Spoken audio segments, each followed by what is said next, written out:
Kamusta mga balibulista? Heto ang mga laro ng UAAP Season 87 Men's and Women's Volleyball. February 15, 2025 nagaganapin sa Mall of Asia. Sa Men's Division maglalaban ang UA Red Warriors at UP Fighting Marons alas 9 ng umaga. Maghaharap naman ang FEU Tamaraws at UST Golden Spikers alas 11 ng umaga. Sa Women's Division naman, kakalabanin ng UA Lady Warriors ang UP Fighting Marons alauna ng hapon. Magtutos naman ang FEU Lady Tamaraws at UST Golden Tigresses alas 3 ng hapon.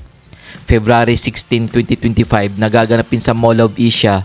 Sa Men's Division, maghaharap ang Ateneo Blue Eagles at Adamson Soaring Falcons alas 9 ng umaga. Magtutos naman ang Enyo Bulldogs at DLSU Green Spikers alas 11 ng umaga. Sa Women's Division naman, kakaharapin ng Ateneo Blue Eagles ang Adamson Lady Falcons alauna ng hapon. Magsasalpukan naman ang Enyo Lady Bulldogs at DLSU Lady Spikers alas 3 ng hapon. February 19, 2025 nagaganapin sa PhilOL Ecoel Center.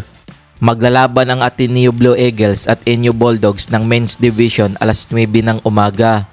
Kakalabanin naman ng Enyo Lady Bulldogs ang Ateneo Blue Eagles ng Women's Division alas 11 ng umaga. Maghaharap naman ang UP Fighting Marons at FEU Tamaraws ng Men's Division alas 3 ng hapon. Magtutuos naman ang FEU Lady Tamaraws at UP Fighting Marons ng Women's Division alas 5 ng hapon. February 22, 2025 nagaganapin sa PhilOL Ecoel Center. Sa Men's Division, maghaharap ang UST Golden Spikers at UA Red Warriors alas 9 ng umaga. Sa Women's Division, magtutuos ang UST Golden Tigresses at UA Lady Warriors alas 11 ng umaga. Sa Men's Division naman, maglalaban ang DLSU Green Spikers at Adamson Soaring Falcons alas 3 ng hapon. Sa Women's Division, kakaharapin ng DLSU Lady Spikers ang Adamson Lady Falcons alas 5 ng hapon. February 23, 2025 nagaganapin sa Mall of Asia Arena.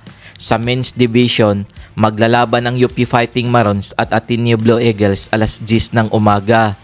Maghaharap naman ang Enyo Bulldogs at FEU Tamaraws alas 12 ng tanghali. Sa Women's Division naman, kakalabanin ng UP Fighting Marons ang Ateneo Blue Eagles alas 2 ng hapon. Magtutuos naman ang Enyo Lady Bulldogs at FEU Lady Tamaraws alas 4 ng hapon.